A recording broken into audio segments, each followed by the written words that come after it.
In this video, I will show you how to edit your Microsoft Word document online. So open any browser and type MS Office online.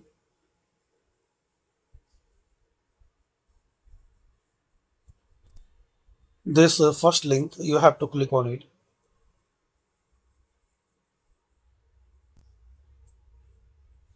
Here you need to sign in with your Microsoft account.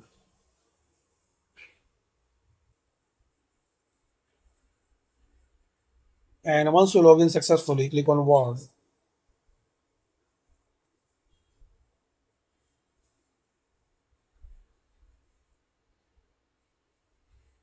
Download your and upload your Word document to this Drive account.